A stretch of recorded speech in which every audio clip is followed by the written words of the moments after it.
Remember when the banks ran out of money?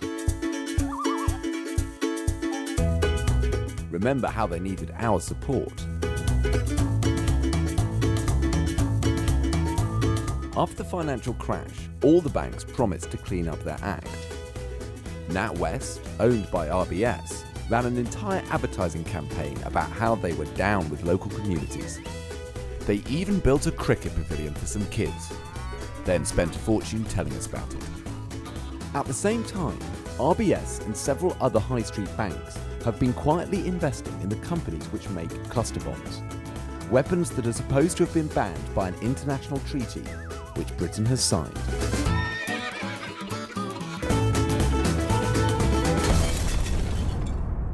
The easiest thing to think about cluster bombs is they're kind of like bombs within bombs. So you've got a big outer casing, and then inside it's full of explosive bomblets, which are small, kind of about the size of a Coke can. So many of these submunitions don't explode when they hit the ground. So they lie around, essentially like landmines. I think it's true that 98% of deaths are civilians.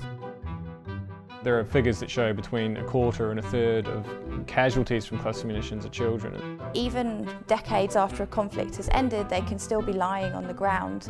There were 270 million explosive bomblets that were dropped on Laos. There was 80 million submunitions that failed to go off. It's the most bombed country on earth. So I travelled to Laos, where there are still millions of cluster bombs waiting to go off. They were dropped well before our banks got involved, but it would show what effect the bombs made today will have in the future. I visited the offices of MAG, who have a demining programme in Laos, and was introduced to their chief coordinator, Buffalo Bob. This is a US bomb. It's killing people at the moment. That's the bomblet? This is a bomblet cluster. So these are all inside here? 100 meters radius that you can die from the ball bearing. Bob showed me the scars he had received when he was nearly killed playing with a bomblet as a teenager. Me and my friend tried to play with this. You tried to play with one of these? Yeah, to play like a pitong. My grandmother said, "Oh, you are a very naughty boy," and sent me to the temple. She was right. Yes. We then joined a team who searched the paddy fields looking for cluster bombs, a member of which had lost his leg from one. หลังจากที่มีมือหนึ่งเฮาเป็นคนชาวไร่ชาวนาก็หลังจากที่ตัดออกแล้วก็แบบมันชิ้นเนื้อบรรดาตัวแล้วเฮาก็บ่ฮู้จักว่าสิเฮ็ดแนวใดผมค่อยบ่อยากให้ไอ้พวกโรงงานนั่นอันนี้ให้อยากให้ยาซะ When live bombs are discovered, they call in a special clearing team who allowed us to join them. So there's definitely cluster bombs sort of definitely. in and around here. You can see the sandbag there. You got another one in there. A 200-gram block of TNT. We're gonna use firing cable over there and connect it with one detonator. 3, 2, 1. Fire in the hole! That's how many people are killed? About 300 die. Every year, Yeah, 300 people a year. Yeah. But these children, they weren't born when the war was being fought. Yeah, it's only some adults. Hello, Chris. Very nice to meet you. ตลอด24ชั่วโมงข่าววันซึกวางกันได้ตลอด24ชั่วโมงเลยยิ่งโบมันแห้งแล้วปี169บาดเจ็บหัวตายกับรุ่นเช้าในบ้านนี่ได้ Have there been many accidents here since the war? มาคนเดียวแล้วไอ้คุณขนาดนี้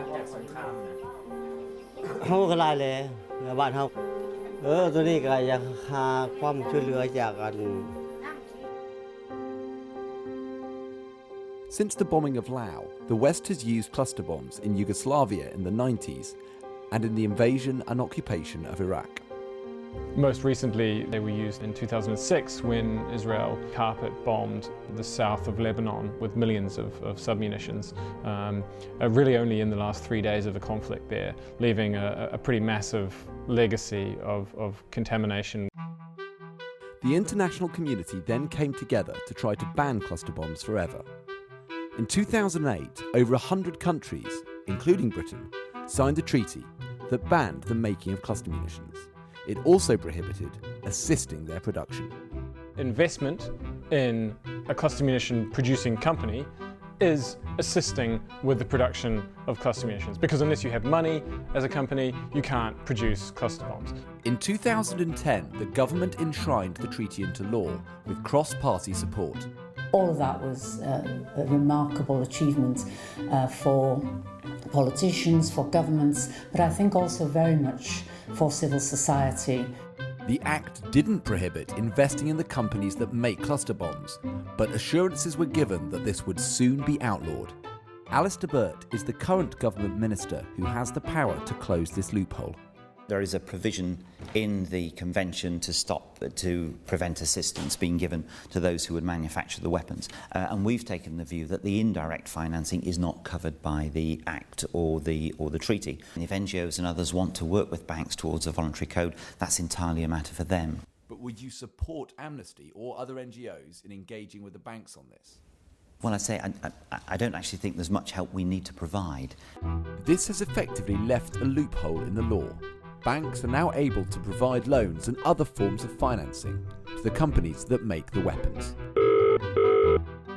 I'm making a short documentary for Amnesty International about cluster munitions, and I wondered if there was possibly we could talk to you or a representative from RBS. We have a policy that precludes funding manufacture or trade in cluster munitions, but obviously it relates to general corporate finance. So, well, it's used this word assistance, really, isn't it? Yeah, so you've money is fungible, isn't it? Yeah. Money is what? Sorry. It's fungible. It's fungible. Fungible. It can. Fungible. I haven't heard that word. Once it's lent, it can go anywhere. Yeah. Okay. Yeah, I know. I mean, I think that's the problem. So it's the treaty states assistance. And as you said, if it's lent, it can go anywhere. So the best way to stop assistance is to simply stop lending. Yeah. Okay. Something that would you think that the bank would want to do an interview on camera or not? Do you think? My initial inkling is possibly not. Okay. Bye. Thank you. Cheers then. Bye. None of the banks would talk to me on camera. Looking at their websites, they do like to talk about corporate social responsibility, with statements that are particularly believable, given their relationships with the manufacturers of cluster bombs. Our goal is not, and never has been, profit at any cost, because we know that tomorrow's success depends on the trust we build today.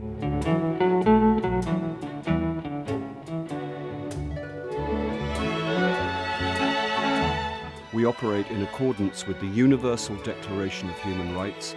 We also promote human rights through our employment policies and practices.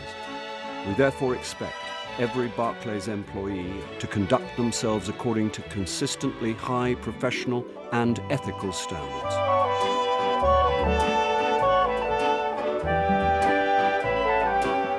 Beyond our day-to-day business, we are committed to serving and supporting the communities in which we operate.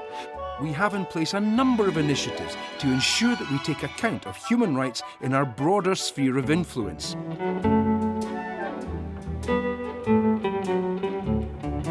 As RBS is owned by us, the taxpayer, I wanted to know what they thought of this. So, do you work for RBS? Yeah, I do, but... Do you want to think about what your company's doing in cluster munitions? Because RBS invests in a company that makes cluster bombs. Oh, cool. I didn't really know about this particular thing, to be fair. I'm not sure if it's the correct thing to do. Did you know that RBS are investing in the companies that make cluster bombs? Excellent. How much money is it making us? Oh, about 20 million? Oh, print that. Is that good for you? Yep. Fantastic. How do you think you get paid your benefits or whatever? My or benefits? Your university? I'm not on benefits. I'm a journalist for Amnesty International. Or your health care? What, from cluster bombs? How do you think the banks make money? Well, by investing in things. Yeah, but cluster bombs, they mainly kill civilians. They're things. Sorry? They're things. I know they're things, but they mainly kill civilians and children, and they've been outlawed under an international treaty. Well, then that's wrong. That's do wrong. Something about it. So I went to the house of his boss. But given he makes money from explosives, we took along added protection, in case he takes his work home with him. Hello, Mr. Hester. Yoo-hoo! Anyone home?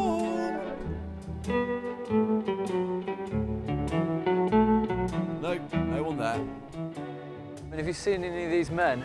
Aware that they're using your money to fund the manufacturers of cluster bombs. He lives in that house there. We thought we'd just warn a few people. How awful. Yes. And we're worried he might be bringing some of his work home with him, have a few bombs lying around the house.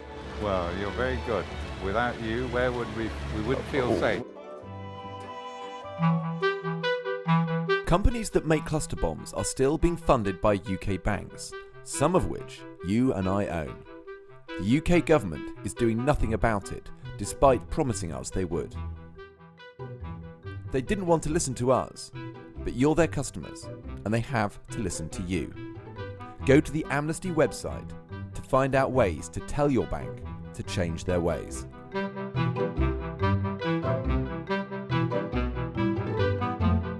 In a statement, HSBC said that they have brought in a new policy that specifically excludes business with companies with any involvement with cluster bombs. But this is only for new customers. They have an existing financial relationship with Textron that they have not ended. Barclays emailed to say that they do not directly finance cluster munitions, but admitted they do have a financial relationship with Textron. Their policy enables them to continue doing deals with companies that make cluster bombs in the future. Lloyds issued a statement saying they do not invest in the weapons themselves, but did not deny giving financial support to the companies that make them.